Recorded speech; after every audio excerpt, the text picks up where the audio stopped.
Cumprimento a todos os nossos queridos e amados irmãos com a graça e a paz de nosso Senhor e Salvador Jesus Cristo. Hoje gostaríamos de estudar com você sobre o livro de Apocalipse, onde nós iremos tratar de um assunto muito interessante e importante, que é a glória do Cristo que virá. As pessoas têm opiniões sobre Cristo, sobre como é este Cristo que virá, quem Ele é, quais são os títulos do Cristo glorioso, quais são os seus feitos, como virá este grande Rei que virá sobre as nuvens do céu com poder e grande glória. Este Cristo que virá na sua segunda vinda, Ele vem de uma forma oposta ao Cristo da primeira vinda. Para nós entendermos isso, quero convidar a você e a sua família a lermos o livro de Apocalipse, capítulo 1, versos 1 a 8. Vamos ler estes 8 versículos do livro de Apocalipse. Diz assim: revelação de Jesus Cristo, que Deus lhe deu para mostrar aos seus servos as coisas que em breve devem acontecer. Ele enviou seu anjo para anunciar a seu servo João, que atestou tudo quanto viu da palavra de Deus e do testemunho de Jesus Cristo. Bem-aventurados os que leem e também os que ouvem as palavras desta profecia e guardam as coisas que nela estão escritas, porque o tempo está próximo. João às 7 igrejas que estão na Ásia, graça a vós e paz daquele que é, e que era, e que há de vir, da parte dos 7 Espíritos que estão diante do seu trono, e da parte de Jesus Cristo, o primogênito dos mortos, e o príncipe dos reis da terra, que é fiel testemunha, aquele que nos ama e nos libertou dos nossos pecados pelo seu sangue, e nos constituiu reino e sacerdotes para Deus, seu Pai. A Ele sejam glórias e domínios pelos séculos dos séculos. Amém. Ele vem com as nuvens e todo olho verá, até mesmo aqueles que o transpassaram. E todas as tribos da terra se lamentarão por causa dele. Sim, amém. Eu sou o Alfa e o Ômega, diz o Senhor Deus, aquele que é, que era e que há de vir, o Todo-Poderoso. Amém. Meu querido irmão, nós precisamos, num primeiro momento, para compreender um pouco das palavras aqui descritas, entender de qual assunto o livro de Apocalipse trata. O texto que nós lemos, de Apocalipse capítulo 1, a própria palavra revelação usada no livro é o próprio título do livro, Apocalipse. E Apocalipse, quando traduzido para o português, ele tem exatamente o propósito que João descreveu na primeira palavra do livro, que revelação nada mais é do que o ato de descobrir algo que estava escondido é descortinado, ou também comunicar, tirar o véu, revelar algo. Esta é a mensagem do livro. Mas se o livro tem esta mensagem de tirar o véu, o que é que Apocalipse revela? O que é que Apocalipse mostra ao mundo? O que é que estava escondido que Apocalipse mostra? Alguns dizem, e esta palavra comunica às pessoas do mundo de um modo geral, que Apocalipse revela as catástrofes que surgirão, fala de guerras, de perseguições aos santos, fala de símbolos que as pessoas não entendem muito bem. No entanto, não é isto que Apocalipse revela. Certamente todas estas coisas estão descritas no livro. Mas o objetivo primeiro e máximo deste livro é revelar a glória de nosso Senhor Jesus Cristo. Nosso título, a nossa pregação hoje é a glória do Cristo que virá. Você conhece bem o Cristo que virá sobre as nuvens do céu com poder e grande glória? Nós iremos fazer esta análise do texto e concluir aqui juntos de que forma, quais são as características, os títulos, quais são as obras, os feitos deste Cristo que virá. E a princípio precisamos entender que o livro de Apocalipse, ele foi escrito aproximadamente no final do primeiro século, em torno do ano 95. Na época, Domiciano era imperador romano e um cruel perseguidor da igreja. E o apóstolo João, como nós sabemos, e o livro de Apocalipse revela, ele estava exilado na ilha de Patmos como um exilado político. A ilha de Patmos, os exilados políticos eram lançados lá. E João era o último dos apóstolos. E João estava ali colocado naquela colônia penal com o propósito de que João findasse ali a sua vida. E nós precisamos compreender que Apocalipse é um livro altamente simbólico. E isso tem um propósito. O simbolismo de Apocalipse torna o livro claro para alguns e misterioso para outros. Os símbolos são janelas abertas para os salvos, porém janelas fechadas para os perdidos. Por isso que você pegar um livro ou um filme de Hollywood sobre o livro de Apocalipse, o que você verá são guerras e catástrofes. No entanto, não é isso que o livro revela. Apocalipse é também um livro completo. Ele mostra tanto a glória dos remidos, mas também o sofrimento dos perdidos. É um livro que não oculta nenhum dos lados da história. Nós estamos vivendo um contexto cristão em que partes da verdade são ocultas por parecerem um pouco fortes e as pessoas não estão um pouco acostumadas com ela. Mas Apocalipse não oculta o lado sombrio da história. Este livro menciona um cordeiro que foi morto e que comprou com seu sangue homens de toda tribo, povo, língua e nação. Mas ele também fala de um cordeiro em ira, a ira do cordeiro. Este rio fala de um rio da água da vida. Essa parte da história todos conhecem. No entanto, esse rio também fala de um lago de fogo, onde os perdidos jazerão eternamente. É um livro que ele não oculta nenhum lado da história e que toda a verdade está descrita aqui. A glória de Cristo, a sua segunda vinda poderosa para arrebatar a sua igreja, novos céus e nova terra, mas também trata de punição para os perdidos. E o primeiro ponto que eu gostaria de ver contigo é: quem é que revela Jesus? Quem tem este propósito de revelar e honrar a Cristo neste livro? Leia comigo o verso 1. Diz assim: revelação de Jesus Cristo, a qual Deus lhe deu para mostrar aos seus servos as coisas que brevemente devem acontecer. Quem revela Jesus é Deus, o Pai. E nós precisamos entender que há uma completa harmonia entre Deus Pai e Deus Filho. Quando Cristo veio na sua primeira vinda como homem nesta terra, em João 17,4, Cristo diz que ele veio para honrar seu Pai e revelar seu Pai ao mundo. Ele diz assim: quem me vê, vê o Pai. Agora em Apocalipse, é o Pai quem revela Jesus Cristo. E como o Pai o revela? Como um servo lavando os pés dos discípulos? O revela como uma ovelha muda levada ao sacrifício? Ou como um homem desprezado e feio da qual as pessoas escondiam o rosto? Ou como aquele que está pregado numa cruz com o rosto desfigurado e olhos inchados pelos espancamentos que ele sofreu? Ou o Pai revela em Apocalipse aquele que tem as mãos atadas e cravejadas com pregos? Não é esse Jesus que o Pai revela. A revelação do Pai acerca do seu Filho é de um Cristo glorificado. É do Cristo que virá nas nuvens do céu com poder e grande glória. E é este o Cristo que a igreja glorifica e adora.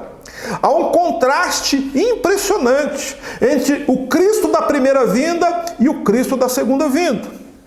O Cristo do Apocalipse, o Cristo glorioso, ele não está com os cabelos cheios de sangue e poeira do deserto, mas Apocalipse revela-o como cabelos brancos como lã branca. Os olhos do Jesus glorificado não estão inchados pelos espancamentos e o sofrimento que ele suportou, mas são como chamas de fogo. Seus pés não estão mais pregados no madeiro, mas o Apocalipse revela os seus pés como o latão reluzente ou bronze polido. Ele não está mais com sede, não está mais sedento na cruz, dizendo, tenho sede. Mas a sua voz é a voz de muitas águas do Apocalipse.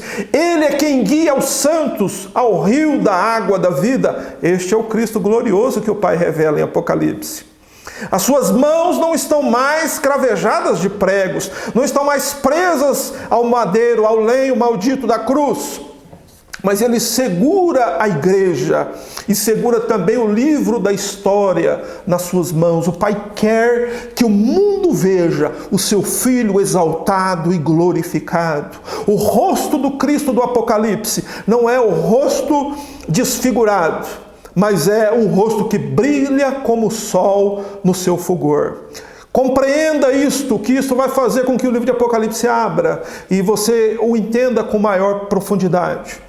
Durante a primeira vinda de Cristo, quando ele nasceu de Maria e foi colocado naquela manjedoura, durante os 33 anos aproximadamente que ele viveu na terra, a glória de Cristo estava encoberta. Ele veio como servo, ele se despojou da sua glória, ele se esvaziou de si mesmo e veio como homem, como eu e você. Mas esse não é o Cristo que voltará nas nuvens com poder e grande glória. O Cristo que voltará nas nuvens é um Cristo glorioso que o Pai o revela em Apocalipse. Quem mais captou esta imagem do Cristo esvaziado e servo foi o apóstolo Paulo, em Filipenses capítulo 2, versos 7 e 8. O apóstolo Paulo escreve: mas esvaziou-se a si mesmo, vindo a ser servo, tornando-se semelhante aos homens, e sendo encontrado em forma humana, humilhou-se a si mesmo e foi obediente até a morte, e morte de cruz. Mas, meu amado e querido irmão, na sua segunda vinda não será assim. Ele virá com grande poder e glória. Está registrado em Mateus 24:30. Na sua primeira vinda, Cristo veio só. E foi seguido apenas por 12 homens pobres. Agora o Cristo que o Pai revela no Apocalipse mostra um Cristo glorioso, na qual os exércitos dos céus o seguem. Ele não virá mais sozinho, ele virá com milhares de seus anjos, ele virá com todo o poder, ele não virá mais vazio da sua glória, mas em toda a sua glória e majestade, este Cristo se revelará nas nuvens do céu. Graças a Deus, louvado seja Deus. Um segundo aspecto que nós precisamos entender aqui é por que é que o Pai revelou a João a glória de Cristo? Por que o Pai não revelou a Pedro? Por que o Pai não revelou a Tiago ou a Paulo? Por que a João?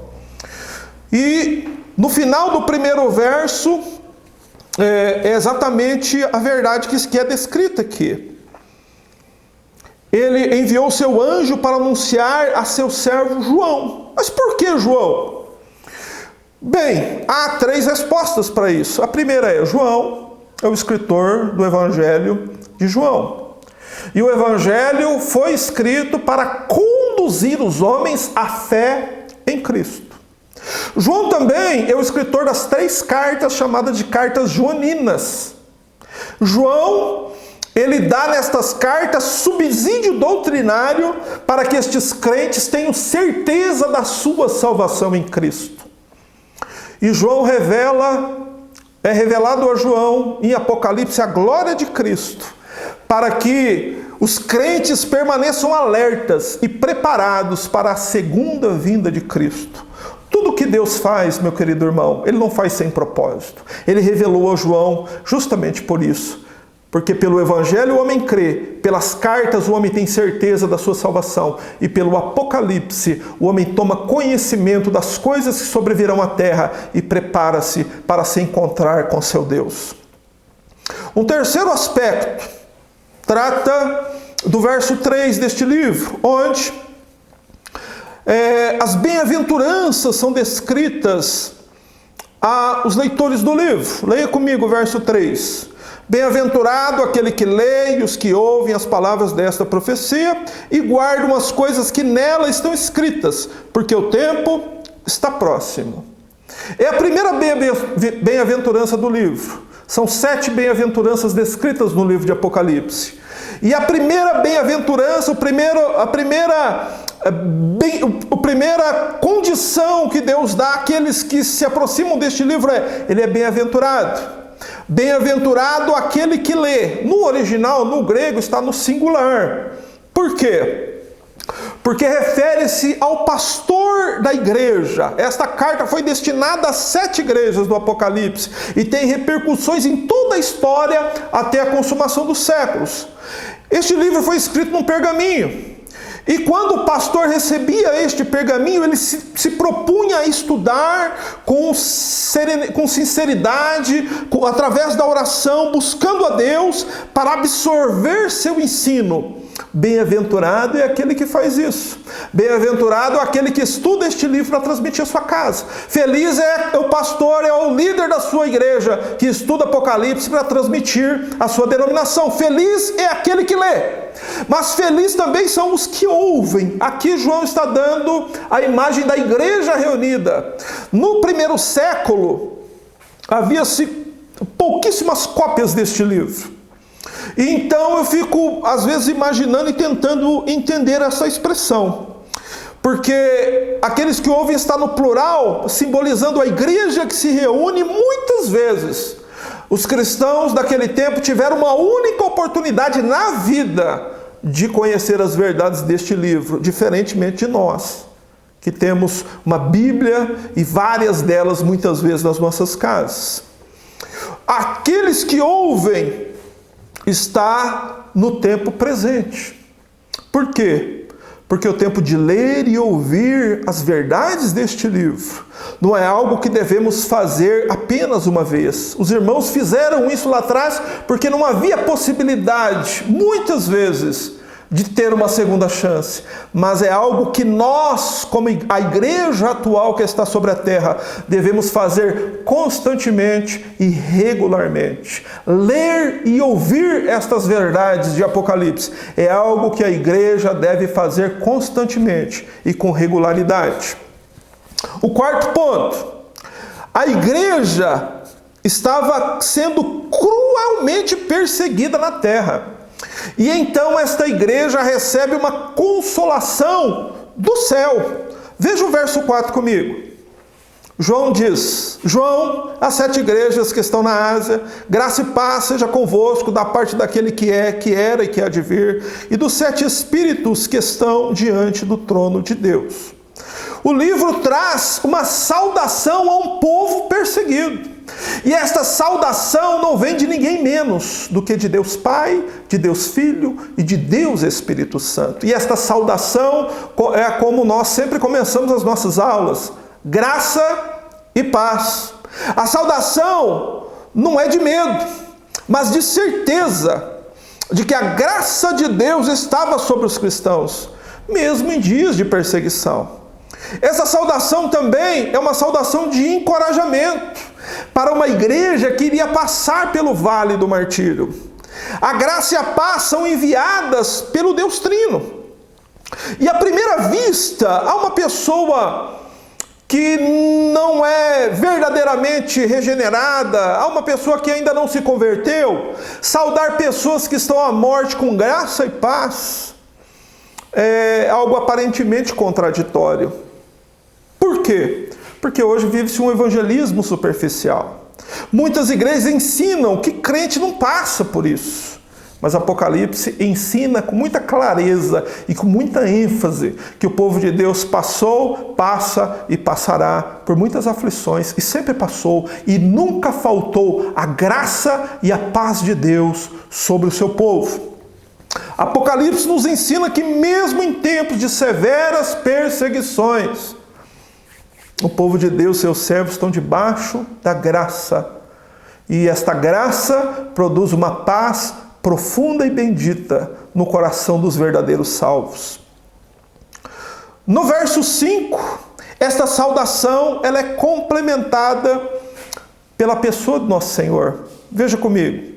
E da parte de Jesus Cristo, que é a fiel testemunha, o primogênito dentre os mortos e o príncipe dos reis da terra, aquele que nos ama e em seu sangue nos lavou de nossos pecados. Este verso 5, ele é muito profundo, porque ele trata dos títulos de Cristo. Quem Cristo é e o que ele faz. Quem é este rei bendito que virá nas nuvens do céu? Quais são seus feitos? Todo grande rei tem seus feitos. Você pode ver as crônicas dos reis. Os reis têm seus feitos. Os reis venceram lutas, venceram guerras, venceram batalhas. Mas este rei que vem, quais são as suas características que o Pai revela acerca de seu Filho neste livro? Nós devemos ver Jesus como João o está revelando. Quais foram as conquistas dele? Estão descritas neste versículo. João descreve, a princípio, que esta graça e a paz é também da parte de Jesus Cristo. João descreve inicialmente o nome completo, o nome de Jesus, juntamente com seu título, para deixar claro que o Cristo glorioso que virá nas nuvens do céu é também aquele homem que viveu na Palestina há 2000 anos atrás. Seu nome é Jesus e seu título messiânico é Ele é o Cristo, Ele é o Rei dos Reis e o Senhor dos Senhores. Esse Cristo é também revelado como a fiel testemunha. O que isso quer dizer? Uma testemunha fiel é nada mais que uma pessoa digna de toda a confiança. Jesus disse isso de si mesmo em João 18,37. Ele disse assim: para este fim nasci, a fim de vir ao mundo, para que eu pudesse dar testemunho da verdade. Ele é a fiel testemunha. E desde a manjedoura até a cruz, Jesus morreu em testemunho desta verdade e selou a veracidade daquilo que ele disse, pregado lá naquela cruz. A cruz é o símbolo máximo de toda a confiança e credibilidade da pessoa de Jesus. Sua palavra é verdade e digna de toda a confiança. Ele é a fiel testemunha. Há muitas vozes que se ouvem no mundo, há muitas coisas que se pregam nos púlpitos, mas o que realmente é verdade? Quem é a fiel testemunha? Quem é aquele que é digno de toda a confiança da igreja? Este é Jesus Cristo, nosso Senhor e Rei. João também diz que ele é o primogênito dos mortos. Seu primeiro título é Ele é fiel testemunha. O seu segundo título é Ele é o primogênito dos mortos. O que isso quer dizer? Quer dizer que ele é o primeiro a morrer e a ressuscitar em glória. O apóstolo Paulo diz em 1 Coríntios capítulo 15, verso 20, que Cristo é a primícia dos que dormem. E esta palavra primícias, ela significa primeiros frutos de uma colheita. Portanto, Cristo foi o primeiro a ressuscitar dos mortos e a continuar eternamente vivo com o corpo glorificado. Ele está vivo para sempre. Ele é o primogênito porque ele foi o primeiro a ressuscitar com o corpo glorificado. E assim como ele morreu e ressuscitou com o corpo glorificado, o mesmo ocorrerá com cada um dos crentes na sua segunda vinda. Ele é o primogênito, mas todos os que estiverem mortos em Cristo ressuscitarão com corpos gloriosos, assim como o corpo de Cristo na sua ressurreição. E isso é um bálsamo para uma igreja do primeiro século, passando pelo Vale do Martírio, uma cruel perseguição de Domiciano, levou milhares e milhares à morte.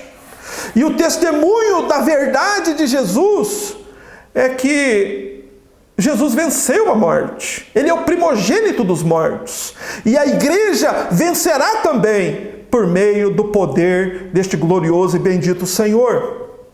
Relatos históricos descrevem que milhares e milhares de cristãos iam às cruzes, às arenas, iam às fogueiras e cantavam doces hinos. Há relatos de pessoas que fizeram orações muito profundas na hora da morte, sendo pregados na cruz.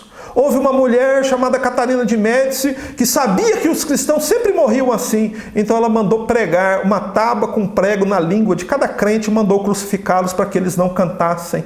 Como pode, irmão, pessoas irem à cruz, serem mortas das formas mais cruéis com toda alegria? Porque eles conhecem a Cristo, sabem quem Ele é o primogênito dos mortos. A morte não pode fazer nada conosco. Os anjos virão na sua morte. O que ocorre? Os anjos vêm nos buscar e nos levam até a presença de Jesus. O desejo de todo cristão é partir e estar com Cristo, porque Ele é o primogênito dos mortos. Essas pessoas morreram com louvor nos lábios, com a certeza de que Cristo venceu a morte e que eles gozariam a glória celeste com Cristo. Eles desejavam partir para estar com seu Senhor. João também diz no verso 5 que Jesus ainda é também o príncipe dos reis da terra, um outro título glorioso de Jesus.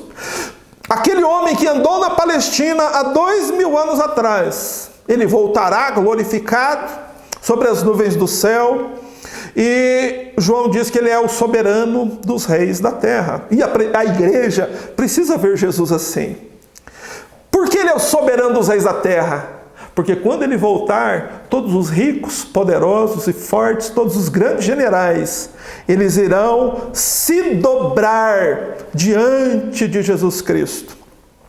O rei mais poderoso da terra, o homem mais poderoso do nosso tempo, o líder do maior exército do mundo, não é nada mais que um verme, comparado com este glorioso e bendito Senhor. Jesus era visto como a igreja, e precisava ser visto desta forma pela primeira igreja, como aquele que é poderoso e mais poderoso do que Roma e seus imperadores. Jesus, como Rei dos Reis, veio para estabelecer o seu reino, que jamais terá fim.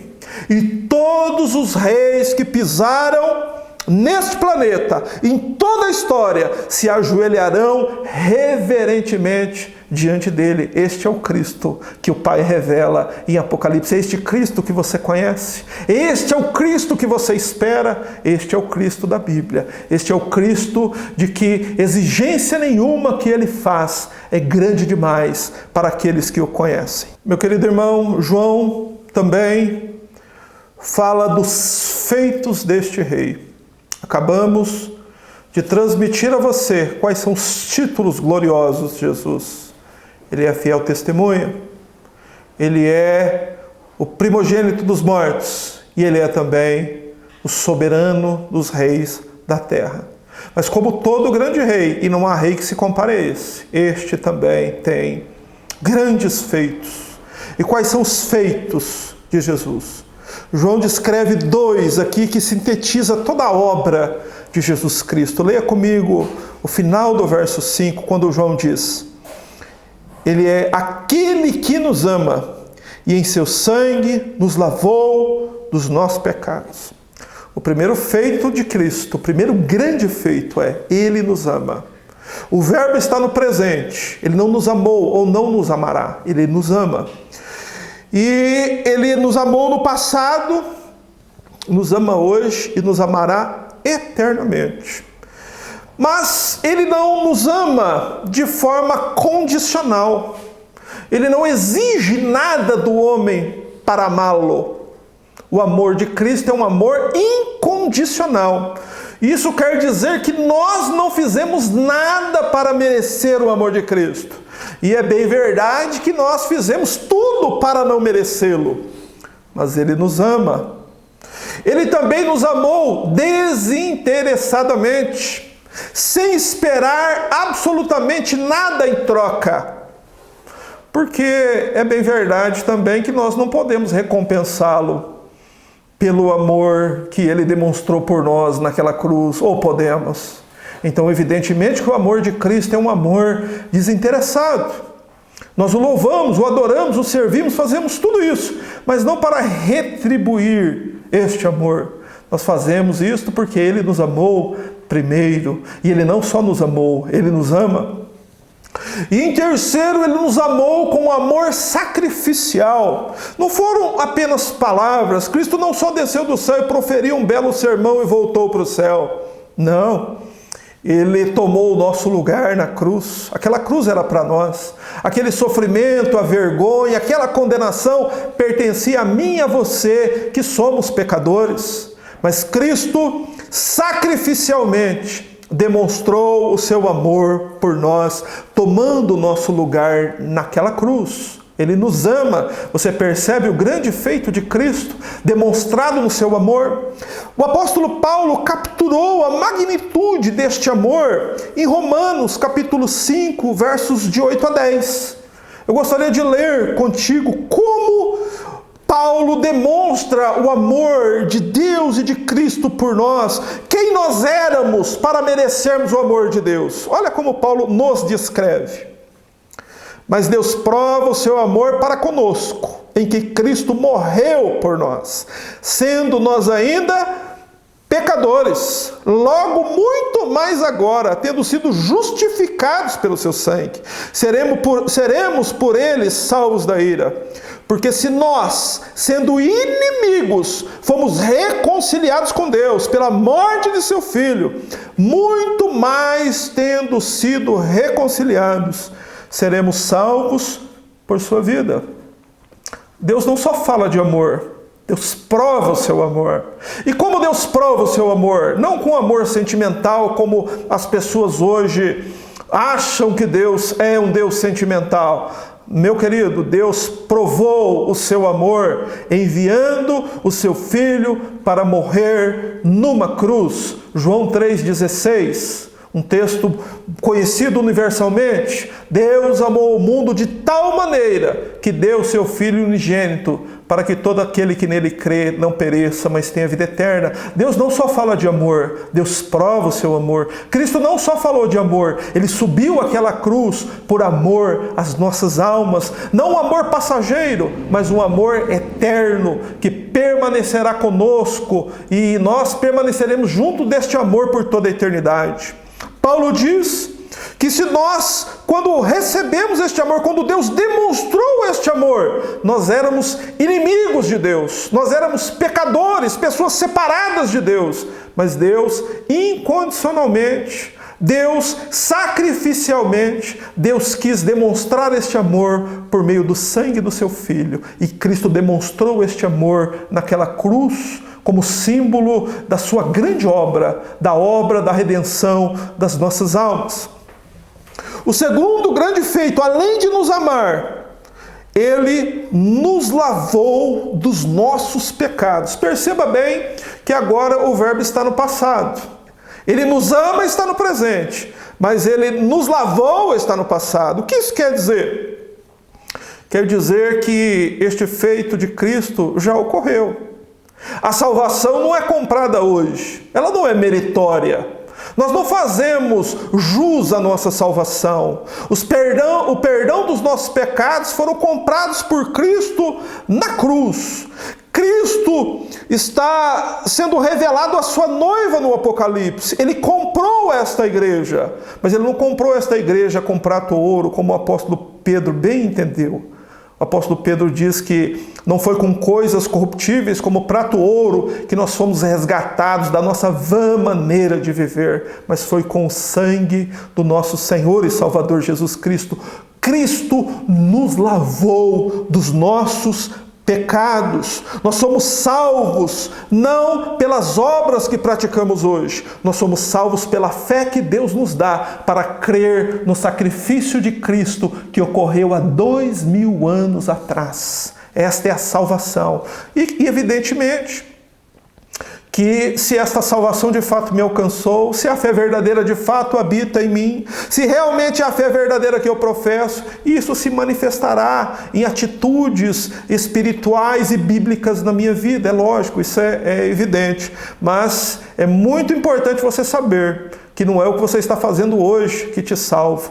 Nós fomos já lavados no sangue de Jesus. Quando Cristo foi àquela cruz, os nossos pecados passados e presentes estavam lançados sobre o bendito Senhor e Salvador. E aí eu te pergunto, há algum rei que fez algo tão grandioso? Há algum rei deste mundo, algum rei em outro mundo que tenha algo tão grande para apresentar? Por isso João descreve a glória de Cristo.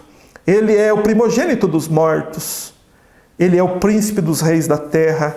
Ele é a fiel testemunha. E Ele também é aquele que nos ama e que foi à cruz para lavar-nos dos nossos pecados. Você foi comprado por altíssimo preço. O sangue de um Cordeiro perfeito, do Filho de Deus.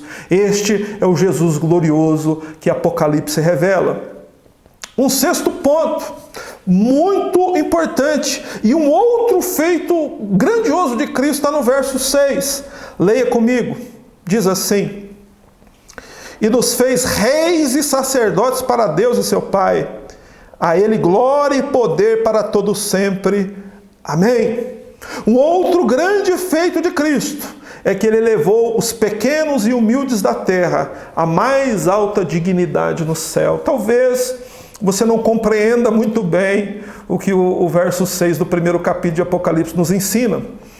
Mas ele nos ensina que Cristo também nos constitui nobres sacerdotes do seu reino. Que não há nenhum precedente em glória. Ele é o Rei dos reis e o Senhor dos senhores. A descrição da santa cidade, onde os salvos habitarão com Cristo, que está em Apocalipse, é grandiosa. Não existe nada comparável a este reino.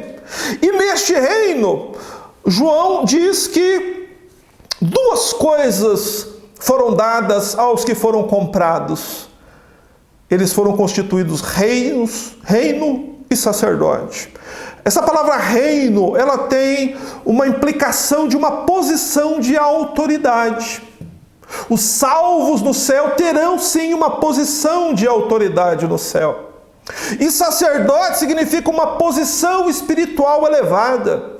Os salvos terão acesso eternamente à presença de Deus. E Apocalipse descreve em alguns momentos este evento onde a igreja glorificada se apresenta diante do trono de Deus e adora a Deus na santa e bendita presença do Deus três vezes santo. Cristo elevou os humildes e perseguidos da terra a uma tão elevada dignidade no céu. Esta é mais uma descrição da obra, dos feitos deste grande rei. E o verso 7 fala da vinda deste rei. Como será? Como Apocalipse descreve, como João, que descreve de forma tão sublime e bendita o caráter deste rei, a sua obra, os seus títulos, como ele descreve a sua segunda vinda? Bom, primeiramente, ele não descreve que será uma vinda secreta. Não será escondido. Isso ele já fez uma vez. Deus já fez uma vez isso. Cristo já veio uma vez secretamente. Embora muitas profecias que ele viria, ninguém o aguardou. Ele foi deixado numa manjedoura. Nem na hospedaria tinha lugar para ele. Foi desprezado por todos.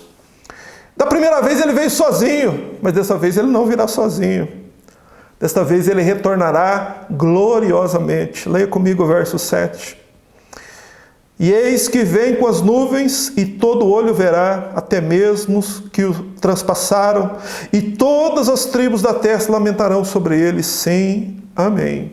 João descreve algo muito interessante. Ele usa a palavra olho no singular.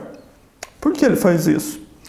Para indicar que todo olho está manifestada a inclusividade de toda a raça humana. Não haverá ninguém que já viveu nesta terra que não verá a vinda do nosso Senhor e Salvador Jesus Cristo. Crentes e incrédulos, todo olho verá. A sentença que que João usa até mesmo os que os transpassaram, pertence não só aos judeus e gentios que o cercaram na cruz e zombaram dele, não só aos soldados romanos que pregaram suas mãos e seus pés naquele lenho, mas se refere também a todas as pessoas que o desprezaram e o ridicularizaram em sua segunda vinda. Sua segunda vinda será inescapável. Apocalipse 6:16 diz que ainda que os homens temerão tanto a vinda deste poderoso rei, que pedirão aos montes e aos rochedos que os cubram para tentar se ocultar da glória de Deus. Mas será impossível, todo olho verá. Na sua segunda vinda, as nuvens serão a sua carruagem, os anjos serão a sua escolta, o arcanjo será o arauto, que irá tocar a última trombeta, e os santos serão seu glorioso cortejo. Como João descreve esta segunda vinda? Descreve uma segunda vinda pessoal. Ele virá, ele vem com as nuvens do céu. Uma segunda vinda pública, todo olho o verá. Uma segunda vinda visível e uma segunda vinda poderosa, ele vem com as nuvens, com poder e grande glória. Uma segunda vinda vitoriosa, ele vem para punir os ímpios, ele vem para julgar os mortos, ele vem para destruir o anticristo e lançá-lo no inferno, ele vem para julgar Satanás e lançá-lo no inferno. Ele vem com poder e glória e ninguém escapará do seu poder na sua segunda vinda. Como sabemos, a Bíblia desconhece uma segunda vinda invisível e secreta. Isso ele já fez uma vez, e ele não fará a segunda vez, e é exatamente por isso que o livro de Apocalipse foi escrito. E essa expressão, todo olho verá, mais uma vez, indica a totalidade da raça humana, salvos e perdidos, todos os mortos ressuscitam, para ver este glorioso dia que todo salvo almeja e anela, e espera para que este dia ele venha. Todos estaremos lá, será um dia jubiloso, da noiva encontrar o seu noivo. Os salvos em Cristo, mortos, aqueles que já estão com Cristo na glória, voltarão, retomarão seus corpos, e a noiva irá se encontrar com Cristo nas nuvens do céu. Será para os remidos um dia feliz e bendito. Mas perceba bem que João, no verso 7, dá aqui um contraste. Para a igreja será um dia feliz, mas ele diz que todas as tribos da terra se lamentarão sobre ele. Então, este dia não vai ser feliz para todos. Será feliz para aqueles que creram em Cristo. Será feliz para aqueles que deram as costas para o mundo e para o pecado e se voltaram para Deus. É impossível você ter os dois. Ou você está de costas para o mundo e para o pecado e voltado para Cristo, ou você está de frente para o pecado e para o mundo de costas para Cristo. Aqueles que estão voltados para Cristo rejubilarão alegremente, será um dia profundamente feliz, será o dia mais feliz para a igreja de Cristo, mas será um dia lamentável para os ímpios. E por que os ímpios lamentarão? Porque eles ficarão consternados, porque eles odiarão naquele mesmo instante toda a vida que viveram. O pecado é uma fraude. Não adianta viver longe de Cristo. Eles ficarão cheios de remorso e de pesar. Porém, como sabemos, não estarão arrependidos. A chance do arrependimento se foi. A oportunidade passou. Quando Jesus chegar, ninguém vai poder se preparar. Ele virá como um relâmpago que vem do Oriente e para o Ocidente. Será instantaneamente, ele se manifestará. E em razão de não se arrependerem, eles enfrentarão as consequências eternas descritas no livro.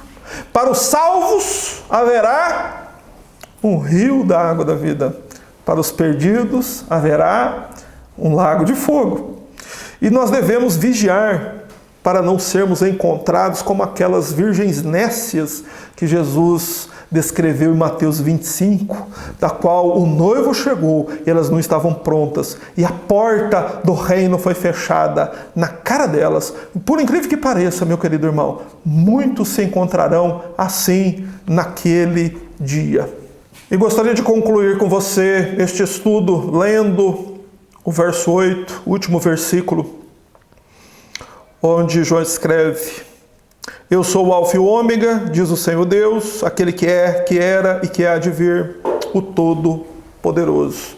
Porque João encerra esta primeira parte, o verso 8, com a apresentação do poder de Deus. Primeiro, nós vemos que essa conclusão da revelação da glória de Cristo é dada com dois atributos de Deus. A eternidade de Deus, Ele é o Alfa e o Ômega, Ele é o começo de tudo e o fim de tudo, e Ele é o Todo-Poderoso, Ele é onipotente. Dois atributos de Deus são aqui apresentados. E por que a afirmação de Deus de que Ele é todo-poderoso e que Ele é o início e o fim? Deus está aqui dando a razão pela qual Ele levará até o fim todas as profecias. Todas as suas promessas, todas as suas bem-aventuranças se cumprirão. No entanto, todos os juízos descritos por Ele na sua palavra também serão levados a cabo. É importante nós sabermos isso, porque nós conhecemos muitas pessoas, eu e você conhecemos, de pessoas que consideram que ao final Jesus volta e que tudo vai ficar bem. Isso é uma falsa doutrina chamada de universalismo. Não é isso que Apocalipse ensina, mas ensina claramente que há dois destinos, que há uma vida eterna e há um sofrimento eterno. E Deus está dizendo aqui, neste texto, que Ele levará a cabo todas as profecias, tanto para os salvos, quanto para os perdidos. E Ele tem poder para isso.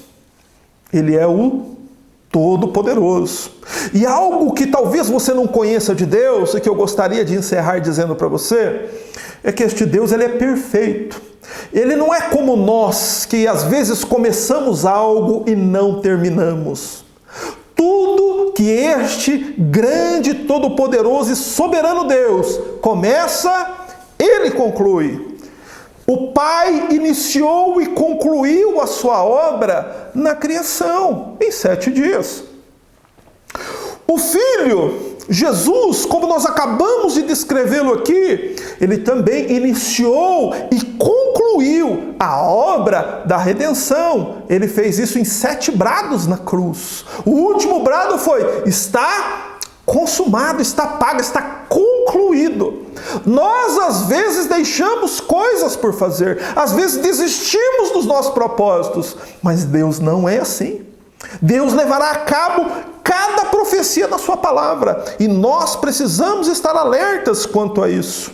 Aqui há um solene aviso de que esta existência terá um fim, de que as bem-aventuranças deste livro, elas se consumarão na vida dos salvos, mas que os juízos à vida dos perdidos também se concretizará. Não engane o seu coração. No final, tudo não ficará bem. Haverão aqueles que sairão da sepultura para a ressurreição da vida, e aqueles que sairão para a ressurreição da condenação. Aqui está este solene aviso. Eu sou o Alfa e o Ômega. Ele é o princípio e o fim. Tudo que Deus começa, Ele termina. Diz o Senhor, aquele que é, e que era, e que há de vir, o Todo-Poderoso. Ele virá, Ele se manifestará ao mundo, e Ele não fará isso às escondidas, meu irmão. Ele fará isso abertamente. Todo olho o verá, e o verá com grande poder e glória. Mateus 24:30. Eu vou ler rapidamente o texto que diz assim: e então aparecerá no céu o sinal do Filho do Homem, e todas as tribos da terra se lamentarão, e verão o Filho do Homem vindo sobre as nuvens do céu, com poder e grande glórias. Aleluias. Nós gostaríamos de encerrar este estudo com você, orando, como sempre procuramos fazer, para que tudo aquilo que nós aprendemos aqui, o estudo que nos foi transmitido aqui nesta tarde, seja plenamente absorvido por nós, e nós podemos ter plena consciência acerca da glória deste Cristo bendito que virá. Feche seus olhos, recline a sua cabeça e ore comigo. Pai Santo, nós oramos a Ti mais uma vez e nos pomos, ó Pai, em total dependência do Senhor.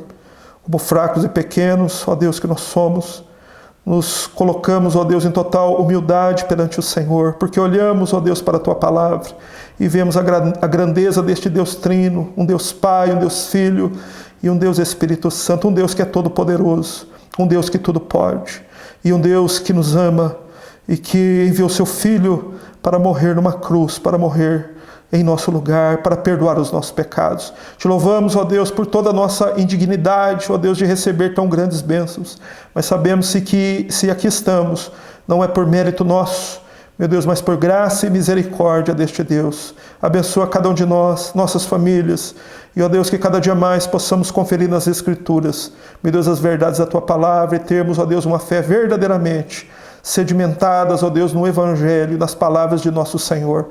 Assim pedimos a Tua graça e a Tua misericórdia, em nome de Jesus. Amém.